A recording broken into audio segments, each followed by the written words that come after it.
Apakah kalian tahu bahwa sebanyak 90% perokok menyesal merokok dan sebanyak 80% perokok pernah mencoba untuk berhenti minimal 1 kali? Namun, sangat sedikit yang berhasil berhenti dan ditarik kembali oleh nikotin. Adiksi fisik dihasilkan dari nikotin dalam bentuk kebutuhan akan asupannya.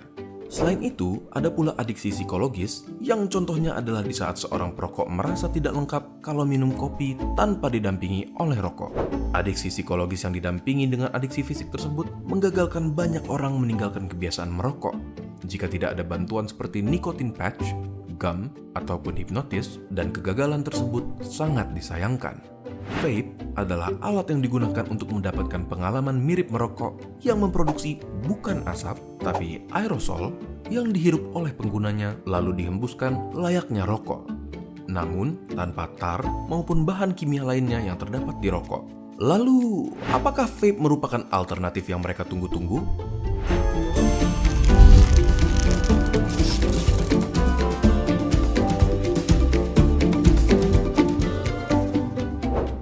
Jika kalian sudah menonton video kami yang sebelumnya mengenai rokok, kalian pasti tahu bahwa merokok melibatkan pembakaran tembakau dan beberapa bahan kimia lainnya, dan membuat penggunanya kecanduan akibat kandungan nikotin di dalamnya.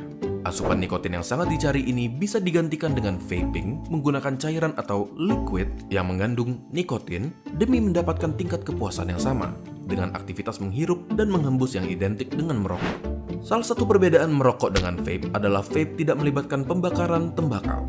Vaping melibatkan proses mengubah suatu cairan tertentu menjadi suatu aerosol, namun tanpa harus menghirup tembakau dan ribuan bahan kimia lainnya yang kita dapatkan saat merokok. Walaupun tidak sepenuhnya, hal ini mengurangi risiko kerusakan terhadap paru-paru dan jantung. Liquid yang digunakan pun umumnya hanya mengandung propylene glycol dan vegetable glycerin, suatu bahan kimia yang kita sering temukan di makanan dan obat-obatan, dan sudah disetujui penggunaannya oleh Food and Drug Administration. Terlepas dari fakta bahwa terdapat risiko bronkiolitis atau sering dikenal dengan sebutan popcorn lung dan beberapa penyakit lainnya, forum di seluruh dunia mengklaim banyaknya orang yang berhenti merokok sepenuhnya dengan transisi ke vaping dan bahkan mengklaim merasa lebih sehat dari di saat masih merokok. Perlu kita ingat bahwa walaupun vape diciptakan pada tahun 1963, vaping baru mulai dikenal pada tahun 2001 dan tidak ada konklusi yang layak untuk menyatakan efek jangka panjang untuk vaping. Untuk sekarang, vape memang dianggap sebagai alat yang berpotensi karena resiko kesehatan yang jauh lebih rendah dari rokok. Salah satu faktor yang perlu dipertimbangkan dengan penggunaan vape mungkin adalah stigmanya, di mana masyarakat cenderung tidak bersedia berpikiran terbuka mengenai vape karena menganggap vape sama dengan merokok, dengan menghirup dan menghembuskan asap, dan tidak bersedia menerima penjelasan bahwa yang mereka kira adalah asap ternyata merupakan aerosol bebas tembakau maupun tar. Kami sama sekali tidak mendukung maupun mencegah kalian dalam menggunakan alat ini, karena kami mempersembahkan fakta-fakta ini dari sisi kesehatan dan gaya hidup untuk dijadikan pertimbangan bagi kalian yang berniat berhenti merokok maupun mempunyai pandangan tertentu terhadap penggunaannya. Bagaimana menurut kalian? Bagikan video ini ke teman kalian untuk mengajak mereka berdiskusi dan tulis pendapat kalian di kolom komentar di bawah.